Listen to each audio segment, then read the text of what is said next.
Students সবাইকে welcome জানাই Bangla tutorial SR এর ইউটিউব চ্যানেলে। তোমরা যারা এখনো নতুন আছো, এখনো চ্যানেলটি সাবস্ক্রাইব করোনি, তাহলে খুব তাড়াতাড়ি সাবস্ক্রাইব করে নাও, তাহলে আমার ভিডিও সবার আগে পৌঁছে যাবে কিন্তু তোমার কাছে। আর আমার পড়ানো যদি তোমাদের ভালো লেগে থাকে তাহলে অবশ্যই লাইক শেয়ার কমেন্ট করে চ্যানেলটির সাথে থেকো। আমাদের বাংলা টিউটোরিয়াল এসআর এ কিন্তু এসএলএসটির জন্য অ্যাডমিশন ওপেন রয়েছে। তোমরা যারা যারা এখন অ্যাডমিশন নিতে ইচ্ছুক আছো আমাকে ডিসক্রিপশন বক্সে দেওয়া হোয়াটসঅ্যাপ নাম্বারে কন্ট্যাক্ট করে নেবে। আর খুব শিগগিরই আসতে চলেছে 9 to 12 বাংলা টিউটোরিয়াল থেকে অনলাইন ক্লাসের সুবিধা। সমস্ত ডিটেলস তোমরা ডেসক্রিপশন বক্সে পেয়ে যাবে। আর এর থেকেও বেশি কিছু জানার জন্য আমাকে ডিসক্রিপশন বক্সে দেওয়া হোয়াটসঅ্যাপ নাম্বারে কন্ট্যাক্ট করে নিতে পারো। আজকে আমরা যে বিষয়টি নিয়ে আলোচনা করব সেটা হচ্ছে ক্লাস 11-এর যে ফার্স্ট সেমিস্টারের প্রথম গল্প পুঁই মাচা, বিভূতিভূষণ বন্দ্যোপাধ্যায়ের লেখা, সেটা নিয়ে আলোচনা করব। আমি জানি যে তোমাদের যে প্রশ্নগুলো আসবে সেগুলো এমসিকিউ টাইপের হবে, কিন্তু কি বলতো, যদি আমরা কোনো গল্প কিংবা কোনো কবিতা সেটার যদি বিষয়বস্তুটা একটু ভালোভাবে জেনে নিই তাহলে যেখান থেকেই প্রশ্ন আসুক না কেন আমাদের পক্ষে কিন্তু সেগুলোর উত্তর দেওয়া অনেক বেশি সহজ হয়।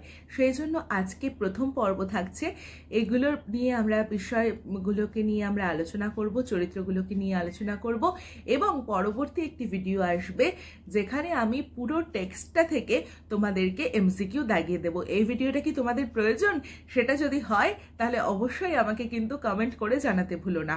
আরও কারোর যদি কোনো জায়গায় অসুবিধা হয়ে থাকে অবশ্যই আমাকে কিন্তু কমেন্টে তোমরা লিখে জানিও। আর তোমাদের কাছে একটা রিকোয়েস্ট রইল, সেটা হচ্ছে এই ভিডিওগুলো যদি তোমাদের কাছে একটুও গুরুত্বপূর্ণ হয় তাহলে অবশ্যই তোমাদের ফ্রেন্ডসদের মধ্যেও সেটা শেয়ার করে দিও, তাহলে তারাও এই ভিডিও থেকে আশা করি কিছুটা হলেও উপকৃত হতে পারবে। তাহলে আর দেরি না করে আজকের টপিকে আলোচনা করা যাক। বিভূতিভূষণ বন্দ্যোপাধ্যায়ের এই পুঁই মাচা গল্পটি মূলত যাকে নিয়ে গল্পটি আবর্তিত হচ্ছে সে হলো খেন্তি। আর আরও দুজন চরিত্র, সেটা হচ্ছে সহায়হরি চট্টোপাধ্যায় আর তার স্ত্রী অন্নপূর্ণা। এরা দুজনও কিন্তু গল্পে একটা বিশেষ ভূমিকা রেখেছে, সেটা হচ্ছে খেন্তির বাবা এবং খেন্তির মা। এছাড়া তার আরও দুটি কন্যা সন্তান রয়েছে, তাদের কথা সামান্যই রয়েছে, তবে মূল যে ক্যারেক্টার সেটা হচ্ছে খেন্তি। এই গল্পটির মধ্যে একটা খুব সুন্দর পল্লী প্রকৃতির কিন্তু বর্ণনা রয়েছে, যেটা অনেকটাই আমাদেরকে কিন্তু বিভূতিভূষণ বন্দ্যোপাধ্যায়ের পথের পাঁচালীর কথা মনে করিয়ে দেয়।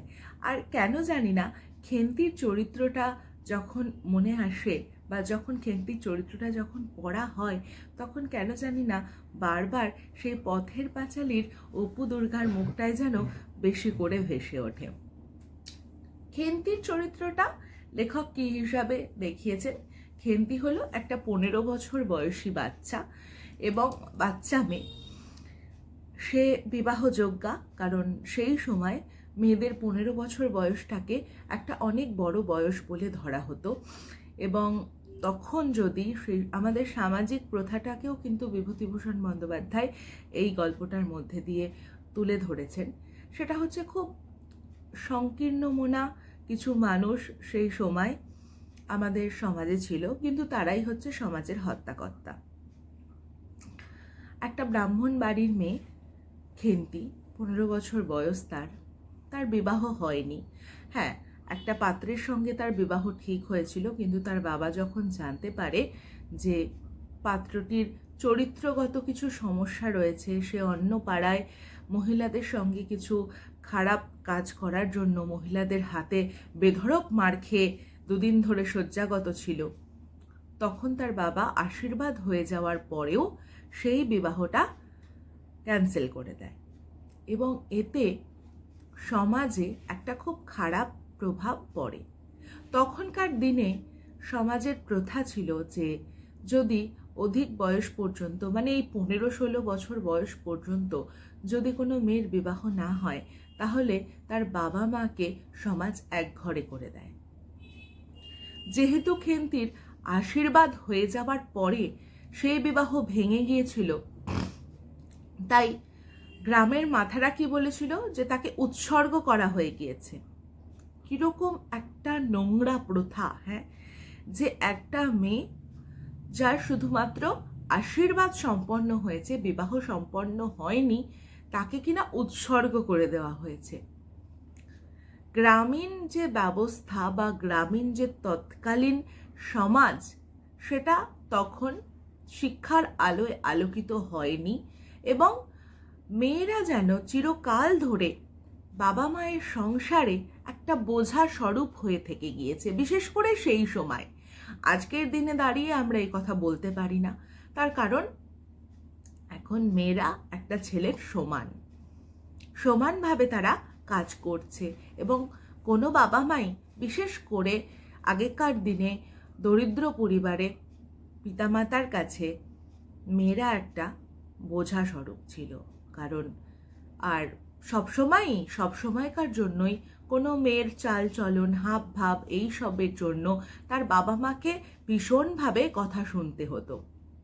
তারপর আমরা যত গল্প এগিয়েছে তত কি দেখলাম যে খেন্তির এক দূর সম্পর্কের আত্মীয় তার বিয়ে ঠিক করে। সে বছর বৈশাখ মাসে তার বিয়ে হয়। পাত্রের বয়স কত ভাবলেও আজকের দিনে দাঁড়িয়ে আমরা অবাক হই। পাত্রের বয়স ছিল 40 বছর। একটা 15 বছরের মেয়ের সাথে একটা 40 বছর বয়সী লোকের বিয়ে হয়েছে। কারণ 40 বছর বয়সী তাকে আর ছেলের পর্যায়ে ফেলা যায় না। বাবা মা কতটা অসহায় সেই সময়। এমনকি খেন্তির মা অন্নপূর্ণা দেবী জামাইয়ের সামনে আসতে লজ্জা বোধ করেছেন, কুণ্ঠা দেখিয়েছেন, কারণ ছেলের বয়স যেহেতু, মানে লোকটির বয়স যেহেতু বেশি। কতটা অসহায় হলে পরে এই কাজ করা যায়। খেন্তির চরিত্রের আরেকটি দিক, সে খেতে ভালোবাসত। সেজন্য তার মা চেয়েছিলেন সবসময় যে একটা মোটামুটি বিষয় সম্পত্তি আছে এরকম ঘরে তাকে দিতে, যাতে সেখানে তার খাওয়া পড়ার কোনো অসুবিধা না হয়। কিন্তু খেন্তি কি খেতে ভালোবাসত? এমন না যে মাছ, মাংস, ডিম, দুধ ছাড়া তার খাওয়া হতো না। খুব সামান্য তার চাহিদা ছিল পুঁইশাক। সে পুঁইশাক খেতে ভালোবাসত। আজকের দিনে দাঁড়িয়ে আমরা কত অবাক হয়ে যাই, কারণ আমাদের সামনে কত রকমের খাবার অপশন। আমরা pizza, burger, pastry, patties, chowmein এইসব ছাড়া আমাদের দিন চলে না। আর বিভূতিভূষণ বন্দ্যোপাধ্যায় যে সময় লিখছেন, কতটা দরদ দিয়ে তিনি লিখেছেন গল্পটা, যে তার নায়িকাই বলা যেতে পারে, কারণ যাকে ঘিরে গল্পটা আবর্তিত হয়েছে, সে সামান্য পুঁইশাক খেতে ভালোবাসে। পিঠে পার্বণের দিনে তার মা সেই দরিদ্র সংসারে দুধ জোটে না, তাই ক্ষীর দিয়ে পাটিসাপটা করা তাদের হয়ে ওঠে না। সামান্য নারকেলের ছেই দিয়ে পাটিসাপটা করে নেয়। অত মুগের তক্তি, পায়েস, এত রকম আইটেমও তার মার বানানোর ক্যাপাসিটি নেই। কিন্তু সামান্য ওই নারকেলের পাটিসাপটাতেই সে কত সন্তুষ্ট। উল্টে তার মা যাতে মনক্ষুণ্ণ না হয়, তাই সে বলে যে বড়লোকের বাড়ি থেকে যে ক্ষীর ভরা পাটিসাপটা খেয়ে এসেছে তাতে ধোঁয়া ধোঁয়া গন্ধ, শুধুমাত্র তার মায়ের মন রক্ষা করার জন্য। আমরা দেখি পৌষ পার্বণের দিনে সে নিজেই একা 18-19টা পিঠে খেয়ে নিয়েছে। সে কতটা খেতে ভালোবাসত। কিন্তু আমাদের সমাজ মেয়েদেরকে এইভাবে, বিশেষ করে বউদেরকে এইভাবে খেতে দেখলে খাই গুড়ে বলবে। এটা আমাদের সমাজের একটা রোগ, বিশেষ করে শ্বশুর বাড়িতে। আজকের দিনের কথা সম্পূর্ণ আলাদা, কিন্তু তখনকার দিনে শ্বশুর বাড়িতে এতটা খাওয়া মেয়েদের পক্ষে ছিল অপরাধ। এবং শেষটা দেখো কিভাবে শেষ হচ্ছে। তার বাবা পণের টাকা দিতে পারেনি। 250 টাকা পণের জন্য দেওয়ার কথা ছিল, কিন্তু সেটা তার বাবা দিতে পারেনি। সেই জন্য তাকে বাপের বাড়ি পর্যন্ত বিয়ের পরে একবারের জন্যও আসতে দেওয়া হয়নি। এবং তার মেয়ে যে একটু খেতে ভালোবাসে সেই নিয়ে তার বাবাকে অনেক কথা তার শাশুড়ি শুনিয়েছে।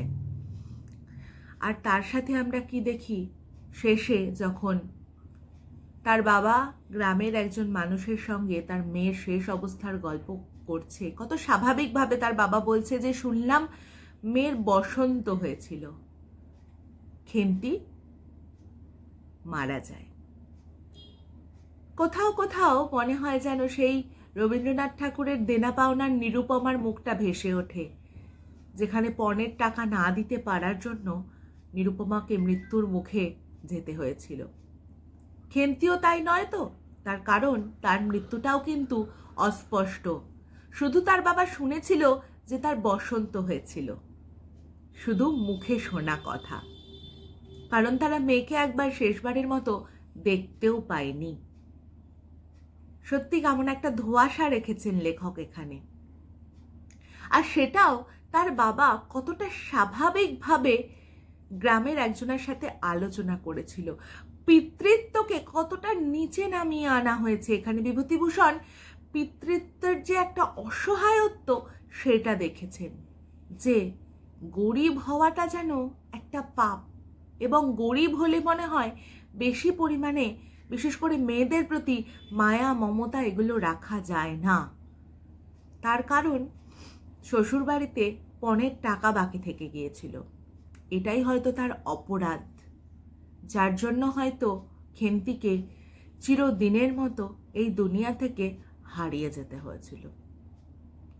এখানে খেন্তির মায়ের যে চরিত্রটা, সেটাকে যদি আমরা আলোচনা করি তাহলে তাকে ওপর থেকে ভীষণ কড়া ধাঁচের একজন মহিলা মনে হলেও তিনি কিন্তু ভেতর থেকে আগাগোড়া মাতৃত্বের যে কোমল রস থাকে সেটাতেই কিন্তু পরিব্যাপ্ত। তার কারণ খেন্তি যখন পুঁইশাক ভালোবাসে বলে গ্রাম থেকে পুঁইশাক আর চিংড়ি মাছ উঠিয়ে এনেছিল, সেটা প্রথমে তিনি রাগারাগি করে ফেলে দিতে বললেও পরে কিন্তু তিনি নিজে পথের থেকে কুড়িয়ে এনে তার মেয়ের জন্য রান্না করেছিল। মেয়েকে তিনি যতই শাসন করুক, তাও খাবার দিতে যাওয়ার সময় আমরা দেখেছি যখন তিনি পিঠে গোলাচ্ছেন, সেই গোলা তার জন্য আলাদা করে নারকেলের মালাইতে বেশি করে রেখে দিয়েছে, কারণ তিনি জানতেন যে তার মেয়ে একটু খেতে ভালোবাসে। মা কখনো নিজের সন্তানের প্রতি যতই ওপরে কঠোর আচরণ করুক, আসলে পরিস্থিতি তাকে কঠোর বানিয়ে দিয়েছিল। পরিস্থিতির আগে আমরা কেউ যেতে পারি না, আমরা পরিস্থিতির হাতের পুতুল থেকে যাই।